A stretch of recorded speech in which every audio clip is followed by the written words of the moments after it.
Welcome to Mercury Monday. Last time working on this 20-horse Mercury, we did get it running. It was peeing good. The pull start was fixed. I fixed the automatic choke and the no spark condition. We found that the kill circuit was grounded out, and I had some bad wiring on the kill circuit, so I had to repair that. Once I repaired it, I got it running and seemed to be running pretty smoothly at idle. But then when we put it into gear, it would bog out, and at full throttle, it would just die. So my next thought was going after the high-speed coil and maybe the carburetor. So ohming out the high-speed coil seemed to be okay, but I wasn't quite sure. But I did notice a problem with the carburetor, so that's why I went after that to rebuild it. So stay tuned. Okay, my part finally arrived in the mail today. As you can see, this is the new part, fitting and all. The old one, I had a little bit of a problem. There was a plastic barbed nozzle on it like this, and my hand slipped and I broke it. So I had to purchase a new one.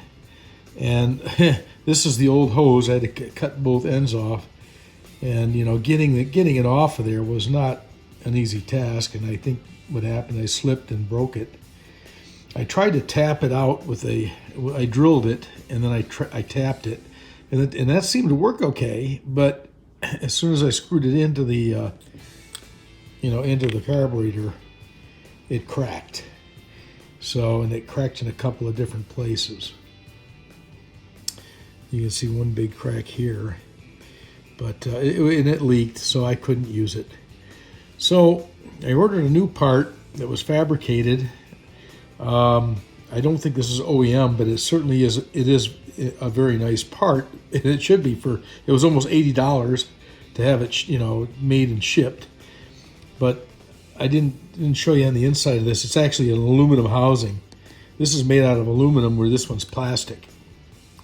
So this is going to be a very much more robust, and so I've got the strainer in there inside.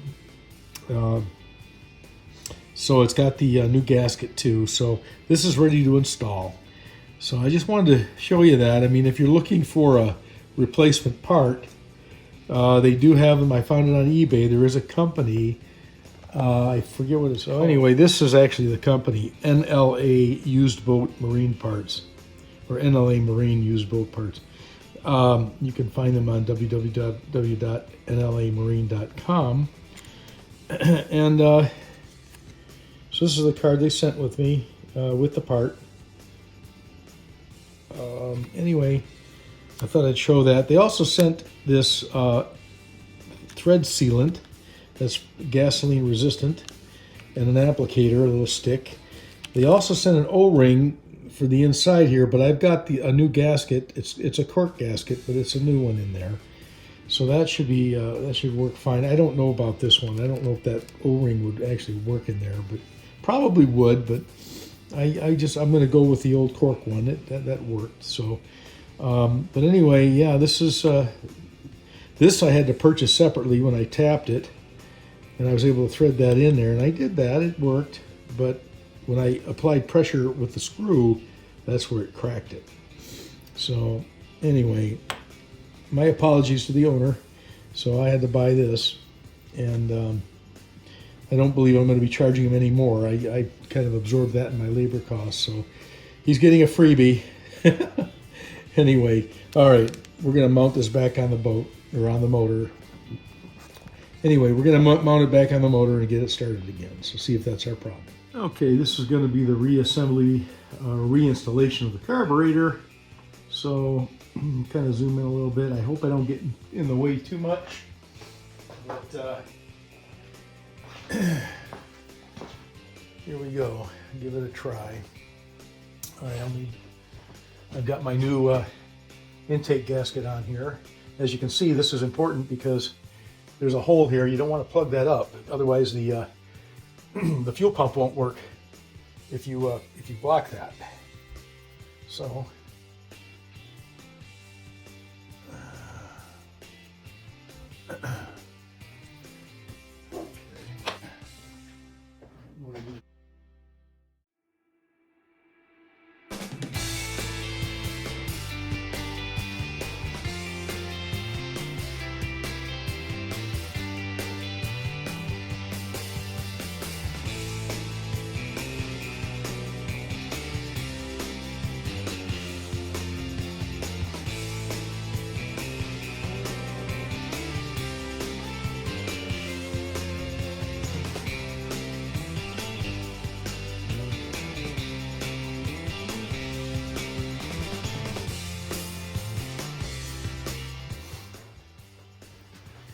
Okay, I don't know if you can see this or not, but the choke is working now.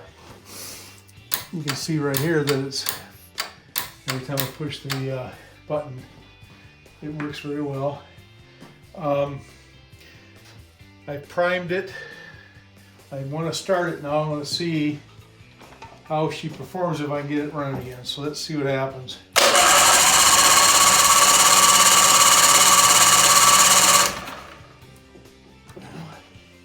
Prime it again.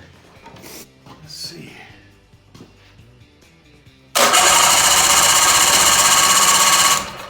Choke it.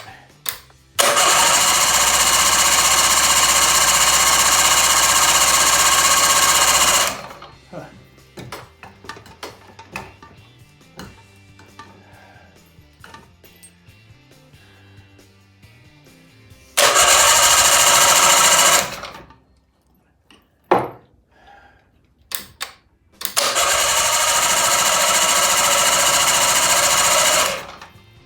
Well, that's strange. This hose is terrible. I don't even know how they sold this crap to the public. That's probably what my problem is. I just wasn't getting any fuel.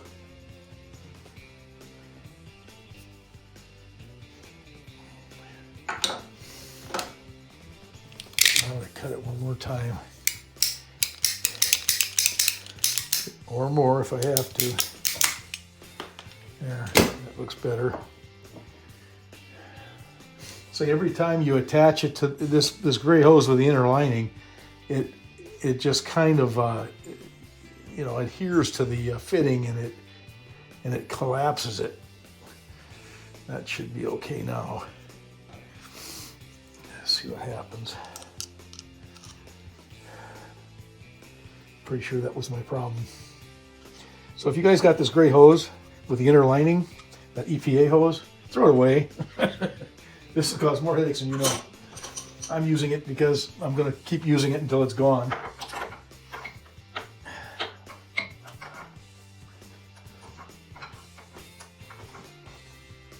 There we go. Now we'll see what we get. Now we'll see what we get. Come on, baby.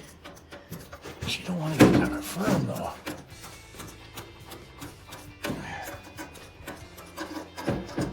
It's so empty. I'm just. I gotta get to the pickup, and I don't have enough to get to the pickup.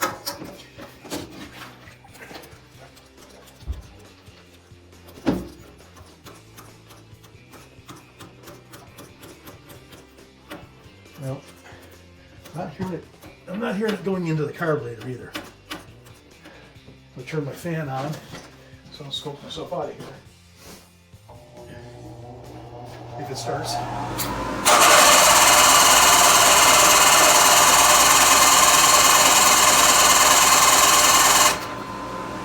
That's strange. Very strange. I should have fired.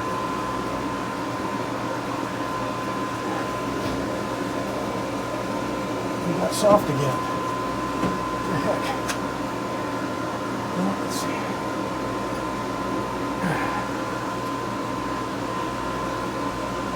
I'm going to manually choke it.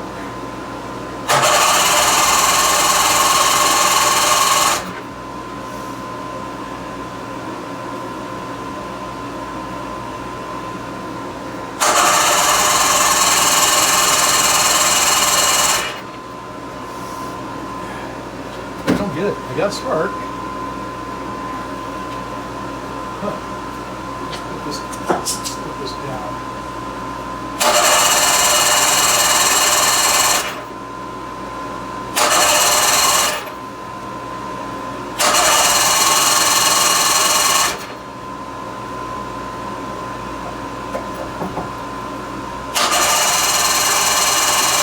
Fired right up before.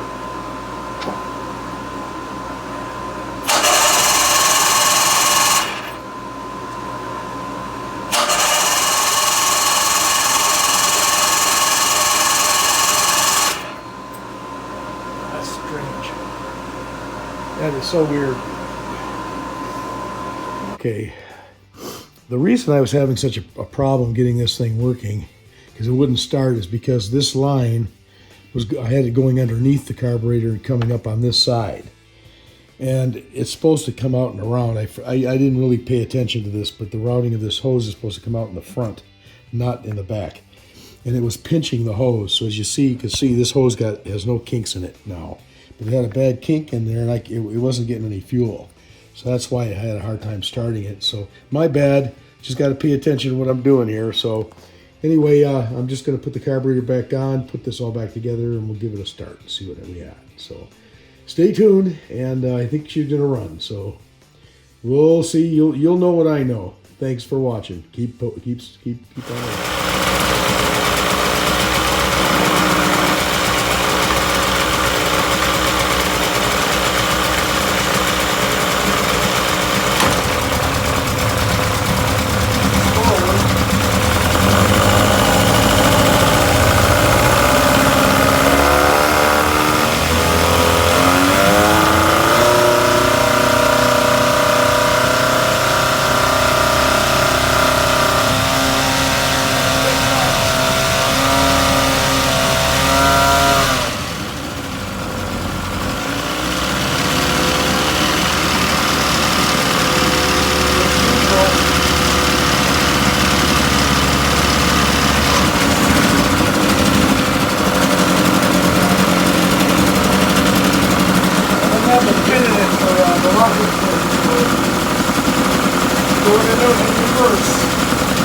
Just going to back the idle down a little bit.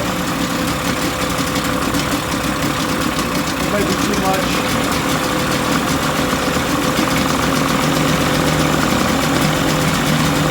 I like that.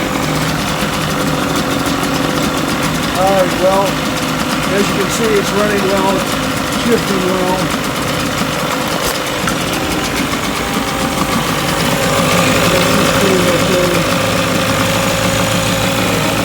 This is the left.